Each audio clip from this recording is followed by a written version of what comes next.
अगर एक हारा हुआ इंसान हार कर भी मुस्कुरा दे तो जो व्यक्ति जीता है ना, वो अपने जीतने की भी खुशी को भूल जाता है। यानी जिंदगी में हार और जीत एक हिस्से के दो पहलू हैं, एक सिक्के के दो पहलू हैं। कभी हार कभी जीत, ये सब चलता रहता है। लेकिन जिंदगी में हार कर भी आप अगर मुस्कुराएंगे तो प्रभु को भी आपकी बेकार किस्मत को बदलना ही पड़ेगा, और वो बदलते ही हैं, ये 100% है। नमस्कार, सुस्वागतम, वेलकम, अभिनंदन। मैं हूं आपके साथ आपकी अपनी होस्ट दोस्त डॉक्टर वायरा की। आपका स्वागत अभिनंदन करती हूँ आपके, मेरे और माता रानी के इस खूबसूरत से यूट्यूब चैनल पर।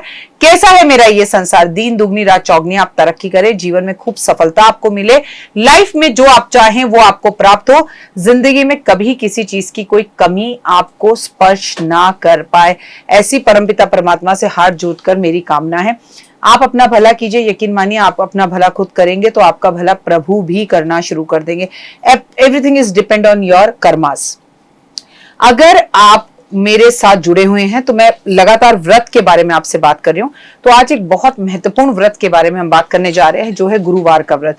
गुरुवार का जो व्रत होता है वो सक्सेस देने वाला होता है, महिलाओं के लिए बेहद खास होता है, और औरतों को ये व्रत जरूर रखना चाहिए। और ऐसा नहीं है कि इस व्रत को केवल औरतें रख सकती हैं, लेकिन गुरुवार का व्रत कब रखें, कैसे रखें, क्या खाएं क्या ना खाएं, और इसमें क्या दान करना चाहिए, इससे जुड़ी हर छोटी छोटी बात मैं अपनी इस छोटी सी वीडियो में आपको बताने जा रही हूँ। उसका उद्यापन भी मैं आपको बताऊंगी, वीडियो को अंत तक जरूर देखें। लेकिन हमेशा की तरह बिलीव इन कर्मा। तो सबसे पहले अपने कर्मों पर इंसान को विश्वास होना चाहिए और कर्मों पर बिलीव होना चाहिए। गुरुवार का दिन जो होता है वो भगवान विष्णु को निमित्त होता है, ये तो आप हम सब जानते हैं। कई लोग इस दिन गुरुवार का व्रत रखकर भगवान विष्णु की पूजा करते हैं, तो कई लोग इस दिन साईं बाबा की पूजा करते हैं। लेकिन अपनी इस वीडियो में मैं भगवान विष्णु की बात कर रही हूँ, हिंदू सभ्यता संस्कृति के भगवान विष्णु की बात, जिनकी पूजा आराधना अर्चना करने से लक्ष्मी भी बेहद प्रसन्न होती है। मैं बता दूं कि भगवान विष्णु का व्रत रखने से सुख समृद्धि शांति दौलत मान सम्मान प्रतिष्ठा आपके घर में आता है। गुरुवार वाले व्रत वाले दिन आप सुबह सबसे पहले उठें, और याद रखें इस दिन शैम्पू नहीं करते हैं, तो एक रात पहले से ब्रह्मचर्या का पालन करें, सरवर धो के फ्रेश रहें। हो सके तो एक रात पहले से ही लहसुन प्याज ना खाएं, ये मेरी आपको सलाह है। अगर आपको बहुत ही मजबूरी हो तो सुबह उठ के जब आप नहाएं तो नहाने के पानी में हल्दी का प्रयोग जरूर करें। स्नान करें, स्नान करने के बाद पीले रंग के कपड़े पहने, और उसके बाद आप अपने पूरे घर में एक तांबे का लोटा लेकर उसमें हल्दी मिलाकर, या स्टील का लोटा लेकर, या चांदी का लोटा लेकर, या जो भी आपके पास अवेलेबल है वो लोटा लेकर पूरे घर में हल्दी छिड़काव करें, और अपने घर की चौखट को भी हल्दी से जरूर धोएं, और हो सके तो हल्दी की रंगोली घर के मुख्य दरवाजे पर इस दिन जरूर बनाएं।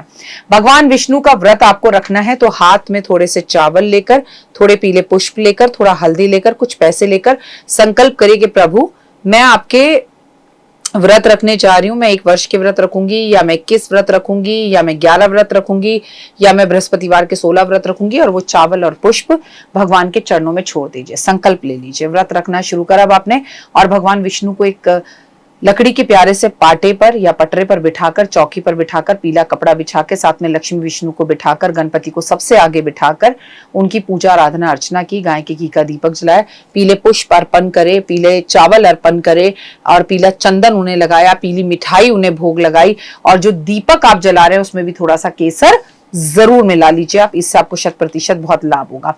पीले रंग के फूल इस दिन अपने घर के मुख्य दरवाजे पर भी जरूर लगाएं। इसके बाद आप अपनी एक थाली सजाएं, उस थाली में थोड़ी सी कुमकुम रखें, थोड़ी हल्दी रखें, थोड़ा सा आप उसके अंदर गुड़ रखें, थोड़ा सा आप उसमें चना रखें, और 1 लोटा जल रखें, उसके अंदर थोड़े चावल डालें, उसमें थोड़ी हल्दी डालें, बगल में गाय के घी का दिया और उसमें केसर मिला लें। जिनके पास केसर ना हो वो ऐसे में पीली हल्दी मिला सकते हैं, और आप केले के पेड़ के पास पहुंच जाइए, सबसे पहले जल दीजिए, वहां पर एक पीले रंग का आसन बिठाइए, वहां बैठिए। उसके बाद जो भी सामग्री आप लाए, वो पीले पुष्प, पीले चावल और पीला चंदन, पीले पुष्प के साथ पीली मिठाई, केले और गुड़ और चना भगवान को अर्पण करें, वहीं बैठकर कथा सुने। अगर आप ये कथा किसी महिला को सुना सकते हैं तो ओए होए बहुत ही उत्तम है। अगर कोई महिला आपके पास ना हो तो आप केले से कहिए कि भगवान विष्णु, मैं अपनी ये बृहस्पतिवार की कथा आपको कहती हूँ और आप इसे सुने और मेरे मेरे साक्षी बने। बृहस्पतिवार वाले दिन आपको लहसुन प्याज व्रत रखें तो नहीं खाना चाहिए। देखिए वैसे तो मेरे को हर व्रत में ये कहना पड़ रहा है, पर कायदे से हमें किसी भी व्रत में लहसुन प्याज नहीं खाना चाहिए, ठीक है।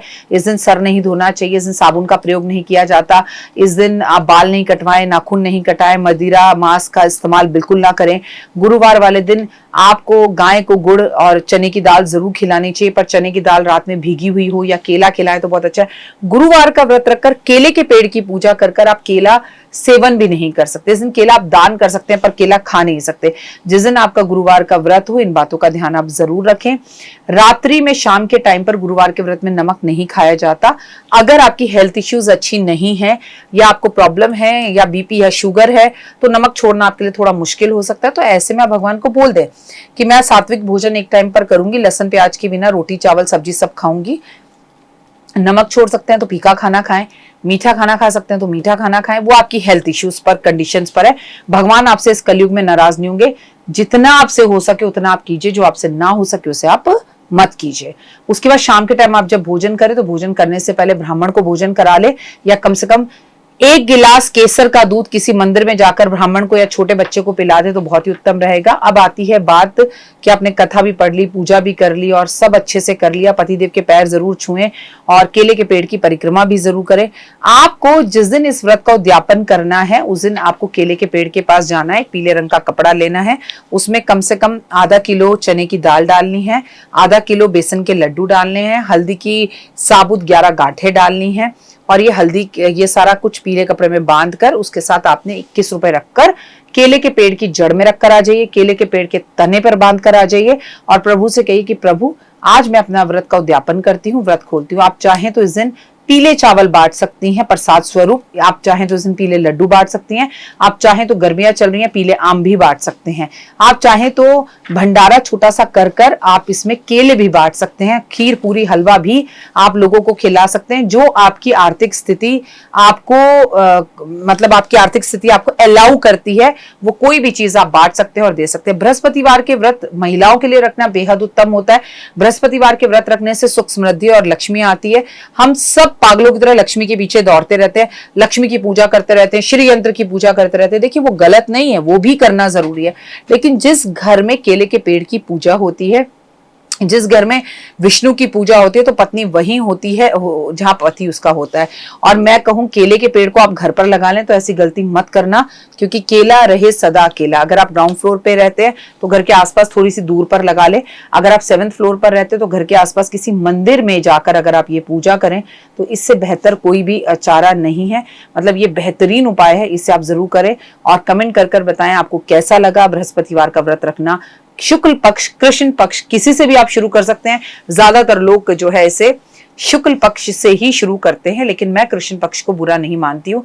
ये मेरा पर्सनल व्यू है, क्योंकि मेरा मानना है अगर कृष्ण पक्ष बुरा है तो देश की सबसे बड़े त्योहार को भगवान अमावस वाले दिन कभी नहीं बनाते, दैट इज दिवाली। तो ये ग्रंथों में नहीं लिखा, ये मेरा पर्सनल मानना है कि भगवान की भक्ति के लिए हमें कृष्ण पक्ष शुक्ल पक्ष नहीं देखना चाहिए, हमें कर्म अच्छे करने चाहिए और व्रत रखना चाहिए और भगवान को मानसिक भोग और पूजा पाठ करनी चाहिए, मानसिक जाप करना चाहिए। ओम नमो भगवते वासुदेवा का जाप करें, हल्दी की माला पर अगर ये जाप करें तो हुए। और जो लोग व्रत नहीं रख सकते बिल्कुल इसी विधि और विधान से वो कम बृहस्पतिवार वाले दिन केले के पेड़ की पूजा अवश्य कर ले, तो भी उन्हें लाभ की प्राप्ति होगी। और जिनका विवाह नहीं हो रहा उनसे कहूंगी एक केला और केली का पेड़ अगर आप मंदिर में दान कर दें तो होए क्या बात है। कमेंट्स में जय माता दी। तो देख ली वीडियो, कैसी लगी, पसंद आई? चलिए हो सकता है किसी को पसंद ना भी आई हो, लेकिन अगर हृदय से आप इन उपायों को करेंगे तो आपका फायदा जरूर होगा। बहुत मेहनत करते हैं हम ये वीडियो बनाने के लिए, और मैं ही नहीं सब। तो अगर अभी तक आपने मेरे चैनल को लाइक सब्सक्राइब शेयर नहीं किया जरूर कर लें। अगर आपको किसी भी तरह की कोई जानकारी चाहिए या आप चाहते हैं आपकी बताई हुई वीडियोस में बनाऊं तो आप यकीन मानिए हमारे नंबर आपको सारे वॉलपेपर पर दिखाई देंगे। इन सब नंबरों पर आप हमें तुरंत कॉल करें और कॉल कर आप हमें मैसेज करें, व्हाट्सएप करें कि क्या वो विषय है जिस पर मैं आगे वीडियो बनाऊं। आप जो विषय मुझे देंगे उस पर मैं वीडियो बनाऊंगी। और हाँ रुकिए, जाइए मत। आप में से बहुत से लोग मेरी इन वीडियो को रोज देख रहे हैं लेकिन चैनल सब्सक्राइब नहीं कर रहे, और उससे भी ज्यादा प्रॉब्लम है कि आप मुझे अलग अलग चैनल्स पर देख रहे हैं। मेरा असली चैनल यही है, सिर्फ यही डॉक्टर वाई राखी एस्ट्रोलॉजर चैनल पर ही मुझे देखिए और कहीं नहीं। ये मेरी आपसे रिक्वेस्ट है। जय माता दी। जीवन में है समस्या, नहीं मिल रहा तकलीफों से छुटकारा, नहीं मिल रही मनचाही नौकरी, टूट गया है विश्वास, सास से आपकी बिल्कुल नहीं बनती और खत्म हो गई है आस, भगवान से आपका विश्वास उठ चुका है। टैरो के 78 कार्ड खोलेंगे भविष्य का राज। सरकारी नौकरी से हैं आप कोसों दूर। कुंडली जगाएगी कुंडली जागरण, कुंडली बताएगी आपका भविष्य। ऊपर से ये जादुई हवाएं, ऊपरी हवाएं, जादू टोना तंत्र विद्याएं, पति पत्नी और वो। करना होगा खुद पर विश्वास। दीजिए मुझे भी एक मौका, अपनी कुंडली दिखाइए, टैरो कराइए, लेकिन अपनी जिंदगी को जल्द बदलवाइए। मैं हूं डॉक्टर वाई राखी। आप मुझसे बात कीजिए, फ़ोन कीजिए, अपॉइंटमेंट लीजिए। आपकी ज़िंदगी के अंदर आएगा ज़बरदस्त बदलाव।